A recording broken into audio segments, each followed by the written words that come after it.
பண்டைய காலத்தில் மகாபலி என்ற அசுர மன்னன் மிகுந்த வலிமையுடனும் தானம் தர்மம் நிறைந்த மனதுடனும் ஆட்சி செய்தார். அவர் ஆட்சி காலத்தில் பூமியில் அநீதி இல்லை, மக்கள் மகிழ்ச்சியுடன் வாழ்ந்தார்கள்.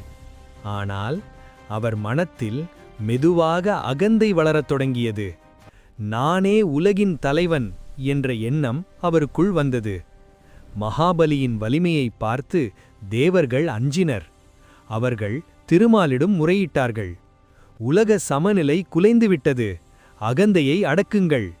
திருமால் ஒரு சிறிய பிராமண குழந்தையாக வாமன அவதாரம் எடுத்தார்.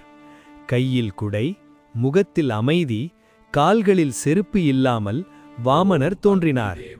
அந்த நேரத்தில் மகாபலி பெரும் யாகம் நடத்தி கொண்டிருந்தார். யாகத்தில் என்ன வேண்டுமானாலும் கேளுங்கள் என்று அறிவித்தார். அப்போது வாமனர் அங்கே வந்தார்.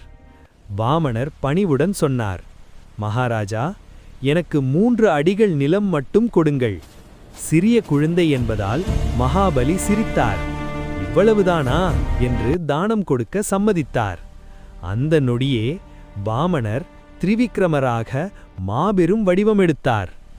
பூமி முதலடி, முழு பூமியையும் அளந்தார். ஆகாயம் 2ஆம் அடி, முழு ஆகாயத்தையும் அளந்தார். 3ஆம் அடி? 3ஆம் அடிக்கு இடம் எங்கே என்று திருமால் கேட்டார். அப்போது மகாபலி உணர்ந்தார், நீ மனிதனல்ல, நீயே திருமால். அவர் தாழ்மையுடன் தன் தலையை காட்டினான். திருமால் 3ஆம் அடியை மகாபலியின் தலையில் வைத்தார். அகந்தை அடங்கியது. ஆனால் மகாபலியின் தானம் தர்மம் பக்தி திருமாலுக்கு மிகவும் பிடித்தது. அதனால் அவரை பாதாள உலகின் அரசனாக ஆசி வழங்கினார்.